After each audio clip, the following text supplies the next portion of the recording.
Shalom Bapak Ibu Saudara yang dikasihi Tuhan. Selamat sore. Selamat bertemu lagi di dalam acara Masa Depan Cerah bersama Tuhan. Sukacita bagi saya bisa menyapa Bapak Ibu Saudara di sore hari yang berbahagia ini. Malam minggu di mana kita bisa kumpul bersama dengan keluarga. Saya berdoa supaya malam ini menjadi malam yang indah bagi kita semua. Dan saya percaya Tuhan yang senantiasa menyertai dan melindungi setiap kita. Bapak, Ibu, Saudara yang dikasihi Tuhan, sebelum kita memulai renungan firman Tuhan, saya mau mengajak kita sama-sama satukan hati, kita berdoa. Kita minta pimpinan Tuhan, kita minta hikmat Tuhan, supaya firman Tuhan yang kita renungkan itu menjadi kekuatan bagi kita. Mari kita satukan hati, kita tundukkan kepala, kita berdoa. Bapa kami yang di sorga, yang kami sembah di dalam nama Tuhan Yesus Kristus. Engkau Tuhan pencipta langit dan bumi dan segala isinya. Engkau Tuhan yang berdaulat atas alam semesta. Engkau Tuhan yang berdaulat atas jagat raya ini. Engkau Tuhan yang berdaulat atas hidup kami. Engkaulah yang sudah memulai karyamu dalam hidup kami. Engkau yang telah menebus dan menyelamatkan kami lewat pengorbanan Tuhan Yesus Kristus di atas kayu salib. Engkau juga yang membawa kami sampai saat ini. Kalau kami ada sampai saat ini semua karena anugerah Tuhan. Dan kami percaya Tuhan punya rencana atas hidup kami. Bahwa kami masuk ke dalam rencana kekal-Mu. Sore hari ini kami rendahkan hati kami di hadapan Bapa. Kami naikkan syukur kami atas pemeliharaan, penyertaan dan perlindungan Tuhan dalam hidup kami sepanjang hari ini. Terima kasih Tuhan. Jika sebentar kami mau merenungkan kebenaran firman-Mu, Roh Kudus yang ada dalam hidup kami, biar Roh Kudus itu yang mengajari kami, yang membukakan rahasia kebenaran-Mu, sampai kebenaran itu memerdekakan kami. Dimanapun anak-anak-Mu yang sedang mendengarkan siaran ini, Tuhan yang memberkati mereka. Kami sambut firman-Mu dalam nama Tuhan Yesus, kami berdoa kepada Bapa di sorga. Amin. Bapak, Ibu, Saudara yang dikasihi Tuhan, tema renungan kita pada sore hari ini adalah turning point. Turning point atau titik balik. Saya mau mengajak kita membaca Alkitab kita di dalam Injil Lukas. Injil Lukas pasal 19. Injil Lukas pasal 19 ayat 1 sampai 10. Saya akan memulai dari ayat 1, dikatakan, Yesus masuk ke kota Yeriko dan berjalan terus melintasi kota itu. Di situ ada seorang bernama Sakeus, kepala pemungut cukai. Dan ia seorang yang kaya. Ia berusaha untuk melihat orang apakah Yesus itu. Tetapi ia tidak berhasil karena orang banyak, sebab badannya pendek. Maka berlarilah ia mendahului orang banyak, lalu memanjat pohon ara untuk melihat Yesus yang akan lewat di situ. Ketika Yesus sampai ke tempat itu, ia melihat ke atas dan berkata, "Sakeus, segeralah turun. Sebab hari ini aku harus menumpang di rumahmu." Lalu Sakeus segera turun dan menerima Yesus dengan sukacita. Tetapi semua orang yang melihat hal itu bersungut-sungut, katanya, ia menumpang di rumah orang berdosa. Tetapi Sakeus berdiri dan berkata kepada Tuhan, "Tuhan, setengah dari milikku akan kuberikan kepada orang miskin. Dan sekiranya ada sesuatu yang kuperas dari seseorang, akan kukembalikan 4 kali lipat." Ketika kata Yesus kepadanya, "Hari ini telah terjadi keselamatan kepada rumah ini, karena orang ini pun anak Abraham.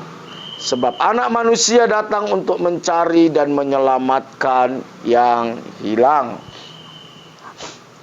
Bapak, Ibu, Saudara yang dikasihi Tuhan, burung Raja Wali adalah salah satu burung yang sangat luar biasa, saudara. Raja Wali adalah burung yang secara luas diketahui memiliki penglihatan yang baik dibandingkan manusia. Jarak pandangnya sangat jauh, saudara. Hal ini disebabkan karena kemampuan untuk melihat objek atau yang dinamakan dengan fotoreseptor di retina matanya mampu untuk fokus lebih dari 1 juta per milimeter persegi. Sedangkan manusia hanya mampu 200.000 per milimeter persegi. Ini berarti 5 kali lebih tajam daripada penglihatan manusia. Dan Raja Wali merupakan unggas terbesar di angkasa. Dengan bentangan sayap bisa mencapai 3 meter. Jadi sayapnya itu kalau terbang bisa sampai 3 meter, saudara.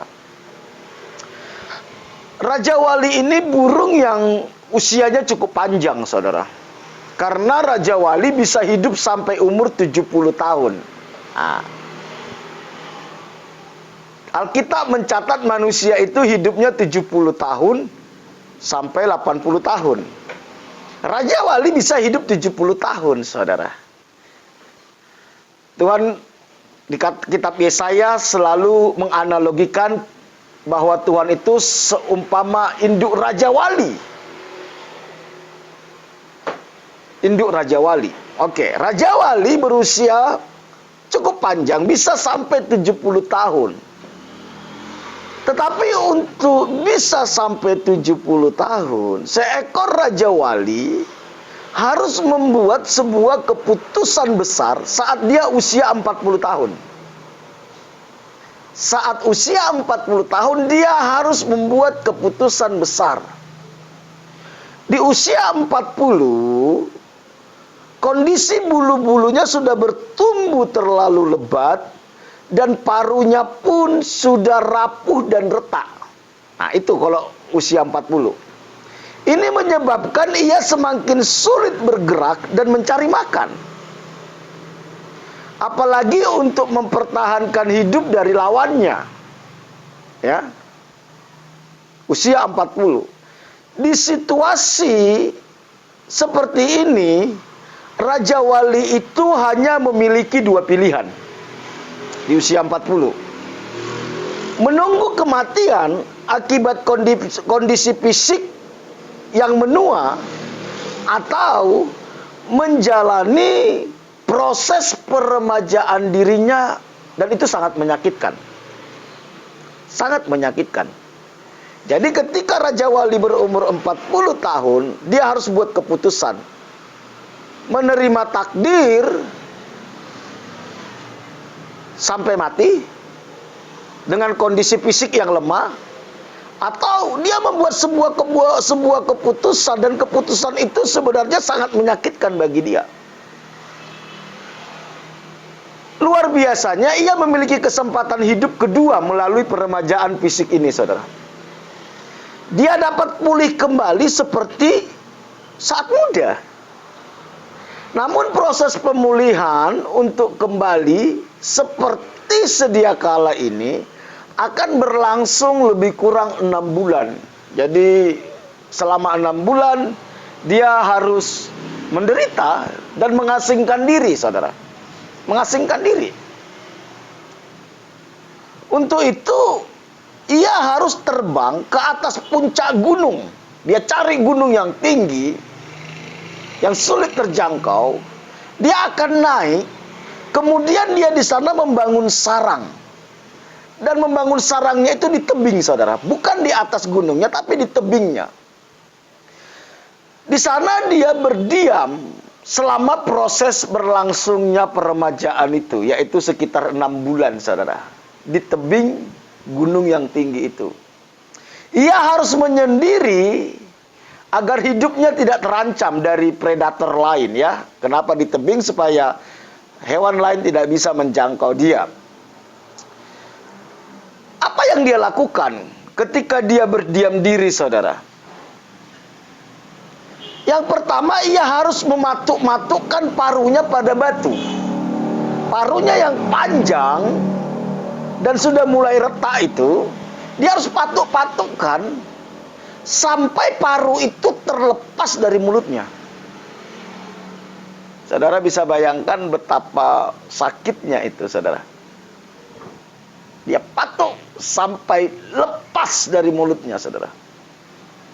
Kemudian ia menunggu tumbuh paruh baru. Jadi setelah paruhnya itu lepas, dia harus tunggu dulu ada paruh baru keluar. Dengan paruh yang baru itu, ia harus mencabut satu-satu cakarnya. Dia cabut, saudara. Cabut. Nah, setelah cakarnya dicabut selesai, tumbuh cakar baru. Nah, ketika cakar baru itu tumbuh, maka dia akan mencabut bulunya dari badannya satu demi satu. Jadi dimulai dari paruh. Paruhnya dilepas dulu. Setelah paruhnya dilepas, tumbuh paruh baru. Dia cabut cakarnya. Setelah dia cabut cakarnya, tumbuh cakar baru. Baru dia cabut bulunya satu persatu, saudara. Satu proses yang panjang, meletihkan dan menyakitkan. Setelah 6 bulan, bulu baru akan tumbuh. Bulu baru akan tumbuh. Nah, ketika bulu baru ini sudah tumbuh, maka dia akan terbang kembali seperti masih muda. Dan setelah itu dia akan bisa bertahan hidup lagi 30 tahun kemudian, sampai usia 70. Jadi dengan paruh dan cakar yang baru, ia mulai menjalani 30 tahun kehidupan barunya, saudara. Dengan energi muda, tenaga muda. Jadi kekuatan burung Raja Wali terletak pada kemampuan untuk mengendalikan dirinya.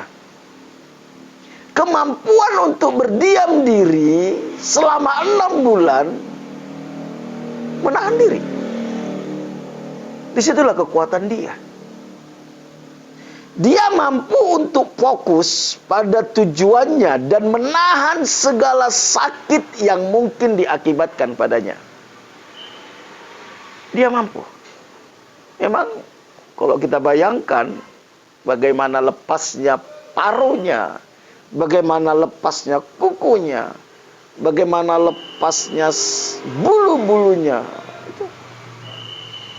Ia sadar betul ketika kekuatan dirinya melemah, maka ia harus berubah. Walaupun dengan cara yang menyakitkan. Dia harus berubah. Ia menarik diri dari sekitar dan berdiam diri untuk memperbaharui kekuatan. Alkitab tidak jarang menganalogikan kita ini seumpama Raja Wali, saudara. Raja Wali. Tentu prinsip-prinsip Raja Wali ini ada baiknya kita terapkan. Ribuan tahun yang lalu Alkitab sudah mencatat itu, saudara, tentang Raja Wali. Bagaimana pola hidup Raja Wali itu? Walker B. Pitkin. Walker B. Pitkin. Ia adalah seorang psikolog dari Amerika. Pada tahun 1932 meluncurkan sebuah buku yang berjudul Life Begins at 40. Life begins at 40. Artinya, kehidupan itu dimulai di usia 40 tahun. Kehidupan dimulai di usia 40 tahun. Pada usia ini seseorang harus mengalami yang namanya turning point. Pada usia ini orang harus melakukan titik balik dalam hidupnya. Jika ingin hidupnya lebih produktif di tahun-tahun berikutnya. Usia 40. Saya dulu waktu kuliah, dosen saya pernah bilang gini. Saya pikir-pikir ada benarnya. Kalau kamu sampai usia 40, maksimal sampai 45, kamu belum mapan, kamu belum mandiri, kemungkinan besar sampai kamu tua, kamu nggak bisa mandiri. Lebih sederhana dia bilang gini, kalau sampai usia 45, kamu belum punya rumah sendiri, kamu nanti kemungkinan besar akan sulit punya rumah sendiri. Karena di usia 40 itu puncak dari kehidupan kita, karir kita, sampai usia 45. Setelah 45, 46, 50, fisik kita sudah mulai lemah, saudara. Jadi ada benarnya juga Walker Pitkin ini yang mengatakan life begins at 40. Sokrates seorang filsuf Yunani. Tahun 399 sebelum Masehi pernah mengatakan seperti ini, saudara. Hidup yang tidak pernah dipertanyakan tidak pantas untuk dijalani. Hidup yang tidak pernah dipertanyakan tidak pantas untuk dijalani. Artinya kita perlu memikirkan ulang tentang esensi hidup kita. Tentang apa yang telah kita lakukan dan apa tujuan hidup kita. Sampai kita mengalami turning point. Perhatikan ini baik-baik.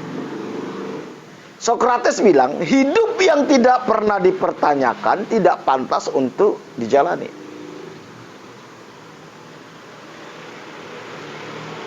Usia 40, waktu yang tepat untuk memikirkan ini, saudara. Perlu kita pikir ulang, apa sebenarnya esensi hidup kita? Apa yang telah kita lakukan selama ini? Apa sebenarnya tujuan hidup kita? Apa yang sedang kita cari? Apa yang sedang kita cari? Sampai kita mengalami turning point. Titik balik. Apa sebenarnya arti turning point itu, saudara? Turning point adalah titik balik dalam hidup di mana kita akhirnya memandang segala sesuatu dari arah yang berbeda.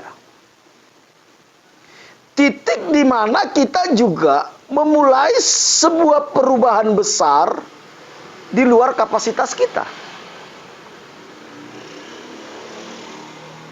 40 tahun. Itu masa yang penting, saudara. Hal itulah yang dialami oleh Sakeus. Apa yang kita baca tadi, Bapak Ibu, di dalam Injil Lukas. Lukas pasal 19 ayat 1 sampai 10, kita menemukan sebuah peristiwa yang luar biasa. Saat itu Tuhan Yesus masuk ke kota Yeriko. Kalau kita lihat sekilas, seolah-olah Tuhan Yesus tidak ada rencana ingin ketemu Sakeus. Tidak ada. Memang Tuhan Yesus kemana dia pergi selalu diikuti oleh banyak orang. Karena banyak orang mengharapkan mujizat dari Tuhan Yesus. Banyak orang yang ingin mendengarkan pengajarannya. Saat itu Tuhan Yesus masuk ke kota Yeriko. Di sana ada seseorang yang bernama Sakeus. Sakeus ini adalah kepala pemungut cukai, saudara. Kepala pemungut cukai. Tentu Sakeus ini sangat kaya, saudara. Dan Alkitab mencatat dia orang kaya. Kepala pemungut cukai.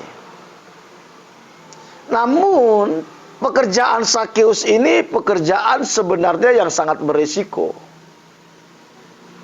Karena apa? Memang dia kaya. Dia kepala, saudara. Tapi dia dibenci oleh orang-orang sebangsanya. Dan dia dianggap sebagai orang yang sangat berdosa. Saudara, bayangkan saudara orang kaya, tapi satu kota itu nggak ada yang suka sama kita. Tentu kehidupan ini bukan kehidupan seperti itu, bukan kehidupan yang enak sebenarnya. Sekalipun dia kaya, tapi orang-orang di sekitarnya menganggap dia orang berdosa. Mengapa pemungut cukai dianggap orang berdosa? Kenapa pemungut cukai dibenci?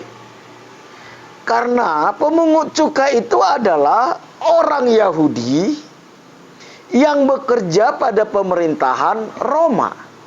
Saat itu orang Israel dijajah oleh Romawi. Karena mereka kekurangan orang, saudara, maka mereka angkatlah orang Yahudi dari orang Israel itu sebagai orang yang bekerja untuk pemerintahan Roma, dan mereka memungut pajak untuk orang-orang Yahudi, orang Israel. Memungut pajak. Dan biasanya mereka ini melakukannya dengan kasar, saudara. Dan mereka bisa mengambil pajak itu sesuka hati mereka.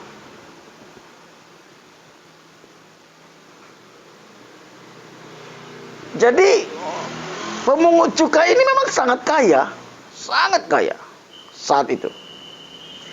Dan Sakeus kepalanya, saudara. Saudara bisa bayangkan bagaimana kehidupan Sakeus saat itu. Jadi Sakeus cukup dibenci dan dianggap orang berdosa karena memang dia dianggap pengkhianat. Pengkhianat bagi bangsanya. Itulah kondisi Sakeus.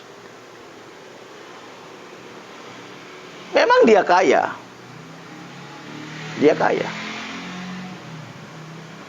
Dan dia cukup ditakuti.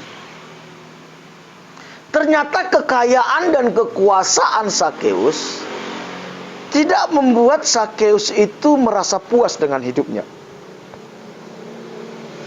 Ada sesuatu yang belum terpenuhi dengan jiwanya, saudara. Kekayaan itu ternyata tidak mampu membuat dia itu tenang. Gak bisa.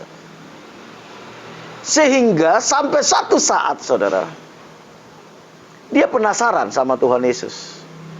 Memang Tuhan Yesus kan namanya cukup terkenal saat itu.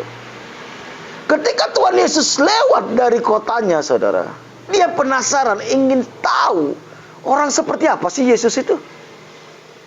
Dia ingin tahu, saudara. Ketika Yesus lewat dari Yeriko, tempat tinggal Sakeus, Yesus itu dikelilingi oleh banyak orang, saudara. Sementara Sakeus ini badannya pendek. Jadi ketika dia mau melihat Yesus, dia gak mampu, saudara. Yesus dikelilingi oleh banyak orang, Sakeus badan pendek, sehingga dia nggak bisa bertemu Yesus. Namun saudara, yang menariknya gini saudara. Keinginan yang kuat untuk bertemu dengan Tuhan Yesus itu membuat dia tidak putus asa. Saya percaya ada sesuatu yang ingin dia ketahui dari Tuhan Yesus. Ada sesuatu. Bisa jadi mungkin dia sebenarnya dia merindukan Tuhan. Merindukan sesuatu terjadi dalam hidupnya. Bisa jadi dia cukup stres dengan kondisinya saat itu. Walaupun dia kaya, tapi dia berkhianat kepada bangsanya. Sakeus, saya percaya sudah sering mendengar tentang berita tentang Yesus. Sehingga ketika Tuhan Yesus lewat dari kampungnya, dia tidak mau lewatkan kesempatan itu, saudara. Dia ingin lihat seperti apa sih Tuhan Yesus. Dan saya percaya ada harapan di hatinya. Dia ingin bertemu dengan Tuhan. Sedemikian kuat keinginannya untuk ketemu Tuhan Yesus. Ketika dia lihat gak bisa bertemu dengan Tuhan, Alkitab mengatakan ia lari, saudara. Ia lari. Ia ngotot ingin melihat Tuhan Yesus. Karena dia tidak mampu, dia berlari mendahului orang banyak. Mendahului. Saudara, kerinduan itu seringkali membuat kita melakukan apa saja. Kerinduan yang kuat itu seringkali membuat kita melakukan apa saja, bahkan bisa melakukan hal-hal yang tidak masuk akal. Sakeus saking keinginannya yang kuat untuk bertemu Tuhan, dia lari. Tidak cukup lari, dia panjat pohon ara, saudara. Dia panjat pohon ara. Padahal dia orang kaya loh. Saudara coba bayangkan. Padahal dia orang kaya, dia penguasa di situ. Karena dia mewakili pemerintahan Romawi, saudara. Orang Israel saat itu dijajah oleh Romawi. Dia penguasa. Bisa saja sebenarnya dia utus orangnya untuk mengundang Yesus makan di rumahnya. Bisa. Tapi bukan itu yang dia lakukan. Saya merenungkan ini, saya kagum sama dia. Saya bayangkan mungkin ada masa-masa tertentu dalam dirinya Sakeus gini. Saya ini sebenarnya orang Yahudi. Kenapa saya harus seperti ini? Ada gejolak di jiwanya, saudara. Sehingga dia ngotot harus ketemu Yesus. Ternyata kerinduan Sakeus ingin bertemu dengan Tuhan Yesus direspon baik oleh Tuhan, saudara. Wah, ini luar biasa, saudara. Direspon baik. Kalau kita baca di ayat 5 tadi, saudara. Lukas 19 ayat 5. Ketika Yesus sampai ke tempat itu, ia melihat ke atas dan berkata. Berarti Tuhan Yesus tahu Sakeus, saudara. Sudah tahu Sakeus.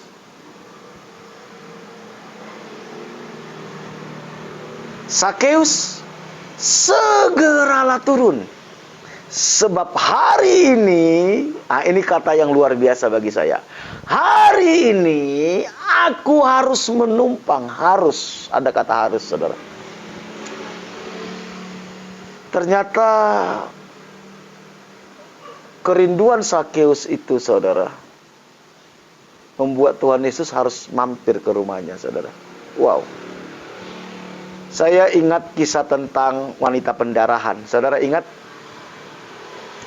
Saat wanita pendarahan itu 12 tahun pendarahan, dia sudah berobat kemana-mana, dihabiskan hartanya.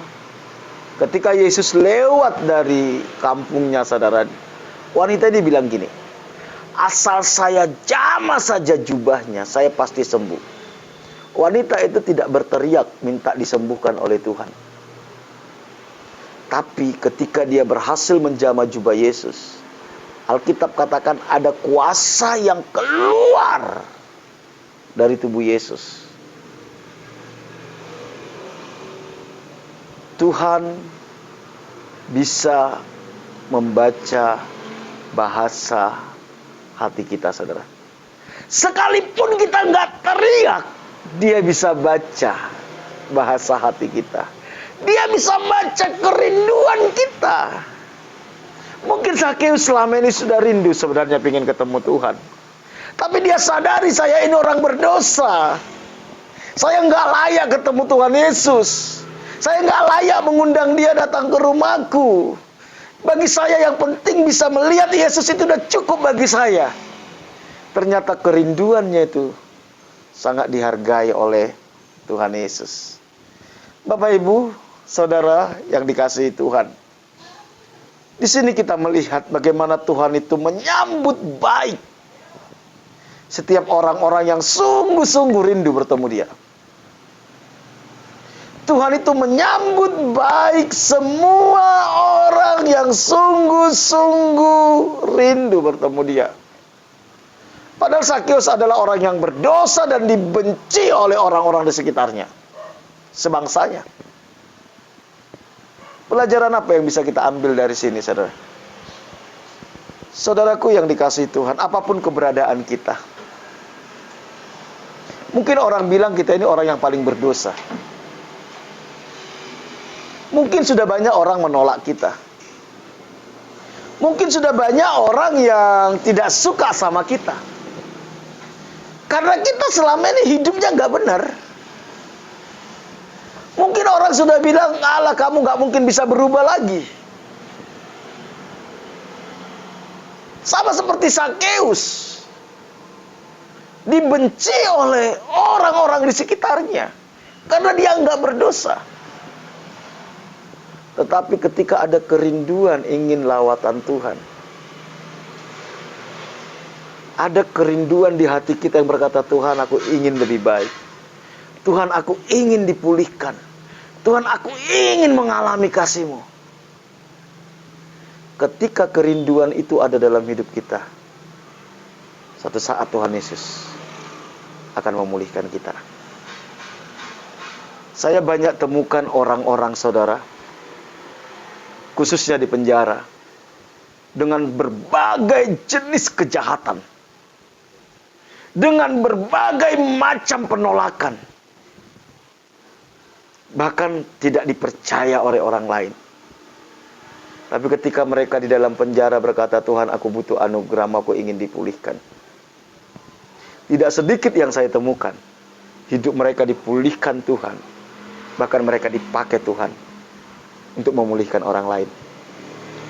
Saudaraku yang dikasihi Tuhan, dimanapun engkau sedang mendengarkan siaran ini, mungkin kau merasa orang yang paling berdosa. Bukan cuma engkau menganggap engkau orang paling berdosa, orang-orang sekitarmu menganggap engkau orang yang paling berdosa. Tapi ketika engkau mau berkata, Tuhan aku mau, aku rindu engkau, aku gak mampu melepaskan diriku. Ketika ada jeritan itu dalam hati kita, Tuhan mengerti bahasa hati kita. Jaga tetap itu. Jaga tetap itu. Tiba saatnya Tuhan pasti pulihkan kita.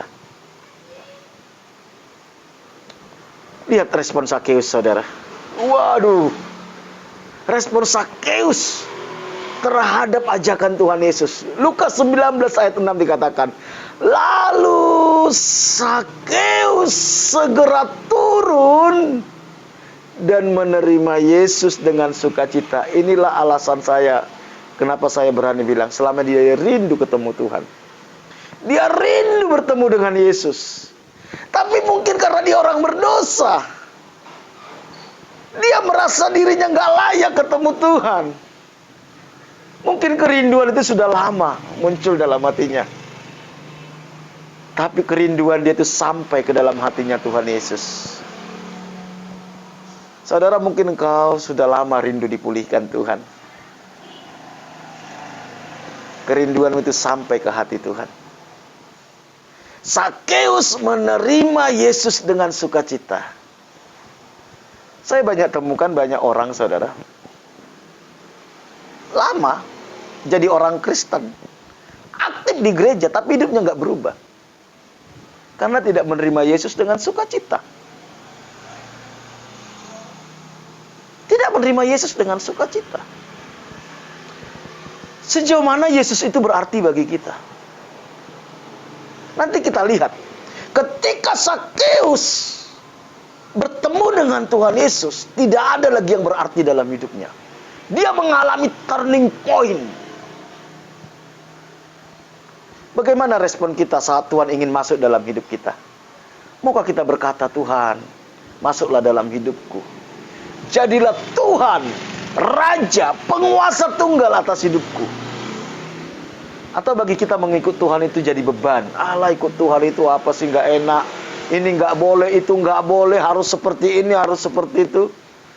Orang-orang seperti ini tidak akan pernah mengalami turning point dalam hidupnya.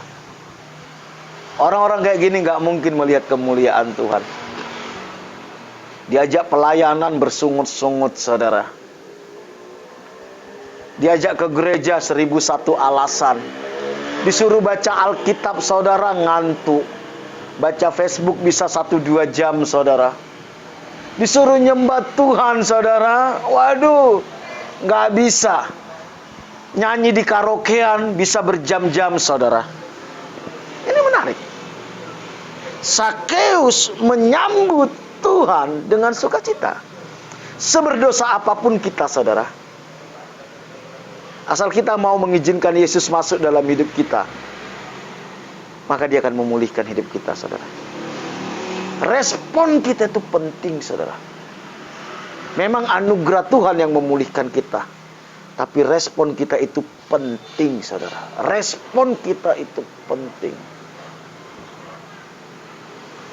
Ternyata gak semua orang suka, saudara, ketika Sakeus menerima Yesus. Ternyata ketika Yesus datang ke rumah Sakeus, orang-orang gak suka.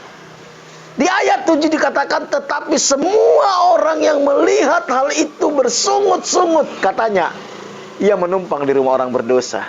Waduh. Saudara, ketika engkau ingin sungguh-sungguh ikut Tuhan, ketika engkau sungguh-sungguh ingin bertobat, jangan pernah berharap semua orang akan suka. Tidak semua orang suka. Bisa jadi orang bilang, alah, paling sandiwara, alah, munafik, alah, sok suci. Bisa jadi akan muncul ungkapan-ungkapan itu, saudara. Tapi tetaplah fokus kepada kasih Tuhan.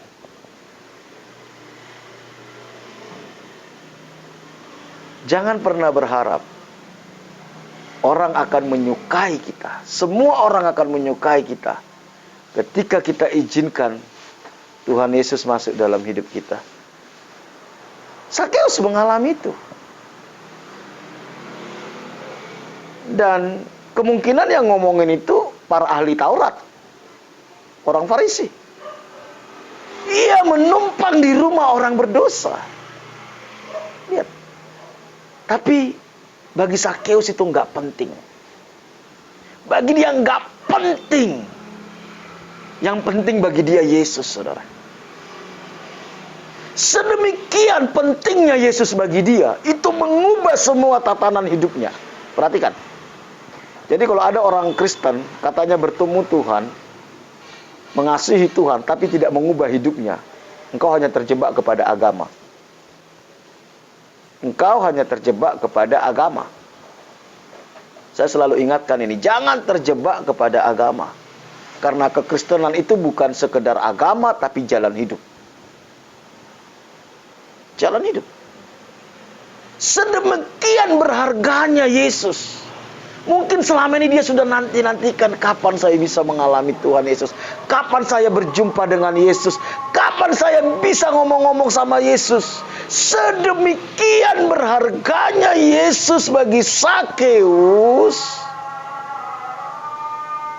Hidupnya mengalami perubahan detik itu juga. Coba kita lihat di ayat 8. Tetapi Sakeus berdiri dan berkata kepada Tuhan, Tuhan, setengah dari milikku akan kuberikan kepada orang miskin.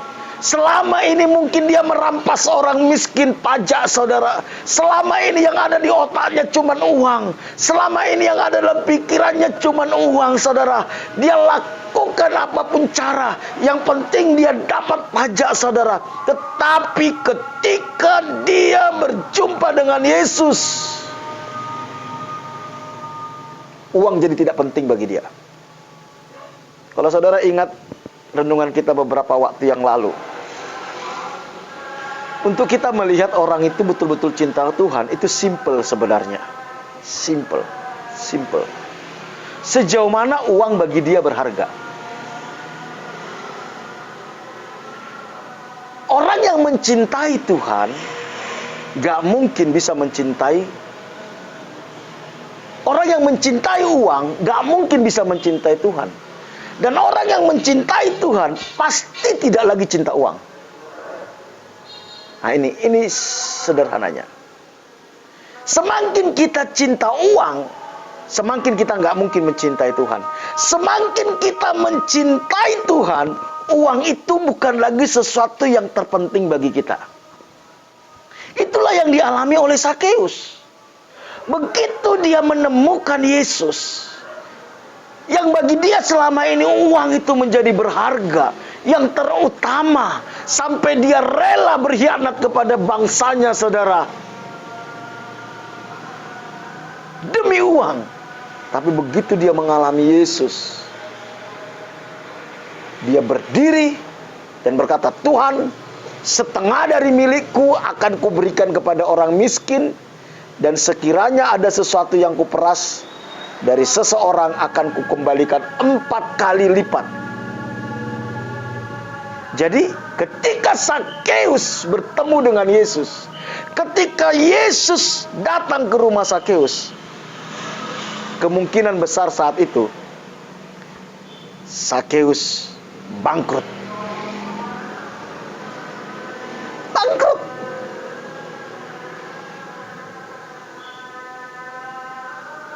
Tanpa dipaksa dia mengalami pertobatan atau turning point, titik balik dalam hidupnya.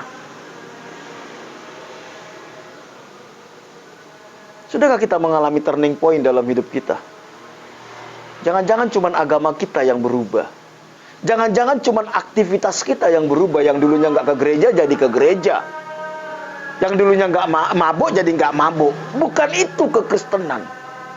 Kekristenan itu adalah proses dikembalikan kepada rancangan Allah yang semula. Segambar dan serupa dengan Allah. Diubah dari sinful nature, natur dosa, kepada natur ilahi. Dari manusia kedagingan, manusia duniawi, menjadi manusia roh. Yang dulunya memberikan penghargaan tertinggi kepada perkara-perkara duniawi, kepada perkara-perkara kedagingan, sampai akhirnya tidak menghargai itu lagi. Bahkan Rasul Paulus lebih ekstrim mengatakan, semuanya itu kuanggap sampah. Kalau kita jadi anak Tuhan tidak mengalami turning point, saya khawatir kita hanya terjebak kepada agama. Agama tidak pernah menyelamatkan, saudara. Agama tidak pernah menyelamatkan.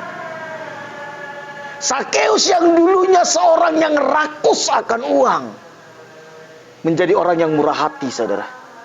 Jadi orang Kristen kalau pelit, saya mau kasih tahu. Orang Kristen kalau pelit, dia belum menerima Yesus. Orang Kristen itu murah hati. Bapak kita murah hati kok. Seharusnya genetik Tuhan itu turun kepada kita. Ya kita pun harus murah hati. Itu buktinya kalau dia bapak kita. Genetiknya dia turun dalam hidup kita.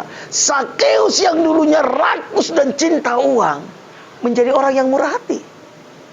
Dulunya dia yang merampas orang, memaksa orang bayar pajak, saudara. Dia bilang gini, kalau ada yang kuperas, aku kembalikan 4 kali lipat. Ini di atas standar Taurat, saudara. Kalau saudara baca nanti Taurat, bukan 4 kali lipat, tapi dia kembalikan 4 kali lipat. Dia melebihi Taurat, dia lakukan, saudara. Terjadi turning point dalam hidupnya Sakeus. Bisa jadi saat itu Sakeus bangkrut, saudara. Miskin mendadak, saudara. Miskin mendadak. Tapi bagi dia, miskin tidak lagi menjadi masalah. Karena bagi dia, Yesus itu cukup bagi dia. Seberapa penting Yesus bagi kita?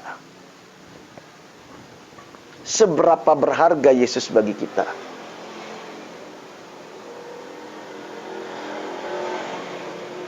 Ketika Yesus itu cukup bagi kita, maka persoalan, kesulitan, masalah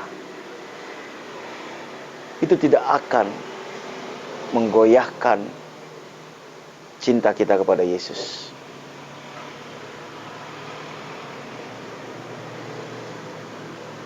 Ada sebuah lagu yang mengatakan, God is enough for me. Benarkah Yesus itu cukup bagi kita? Atau Yesus cuma pelengkap bagi kita? Mari kita minta anugerah Tuhan supaya kita mengalami turning point. Yesus itu cukup bagi saya. Inilah yang dialami oleh Rasul Paulus. Aku melepaskan semuanya dan menganggap sampah supaya aku memperoleh Kristus, kata Rasul Paulus di dalam kitab Filipi. Surat Rasul Paulus kepada jemaat di Filipi. Filipi pasal 3. Melepas dan menganggap sampah supaya aku bisa memperoleh Kristus. Kalau masih ada sesuatu yang berharga dalam hidup kita, saudara tidak akan bisa memperoleh Kristus. Dan tidak sedikit saya temukan orang justru memanfaatkan Yesus untuk mendapatkan sesuatu. Memanfaatkan Yesus untuk mendapatkan sesuatu. Itulah agama. Tetapi kekristenan memanfaatkan semua apa yang kita miliki untuk melakukan kehendak Tuhan. Itulah kekristenan.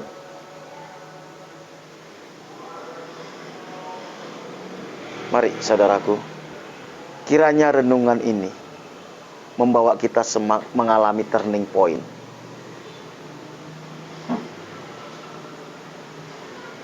Iman Sakeus yang disertai dengan tindakan iman membuat Sakeus dan seisi rumahnya diselamatkan. Lihat, dia bukan cuma bilang bahwa saya percaya kepada Yesus, tidak.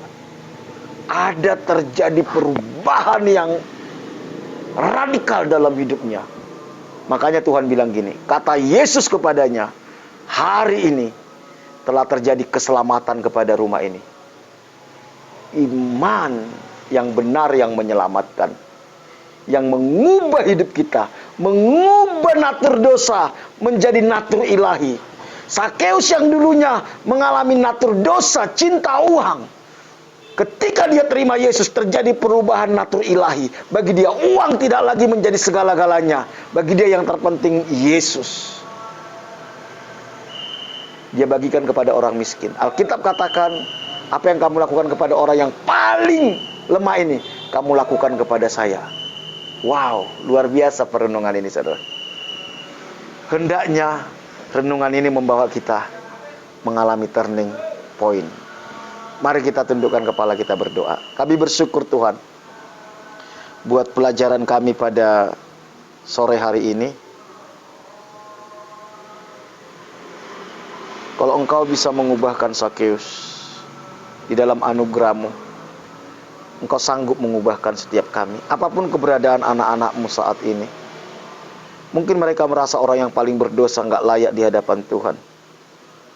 Tapi Engkau mendengar jeritan hati mereka yang rindu dipulihkan oleh Tuhan, yang rindu mengalami turning point dalam hidup mereka. Dari sinful nature kepada divine nature. Pulihkan setiap umat-Mu. Pulihkan. Terima kasih, kami bersyukur. Berkati setiap umat-Mu yang mendengarkan siaran ini. Kami terus berdoa bagi bangsa ini, Tuhan.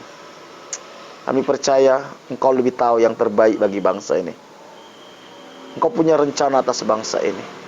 Lakukan apa yang Kau pandang baik bagi bangsa ini, Tuhan. Kuatkan dan teguhkan hati penduduk bangsa ini, Tuhan.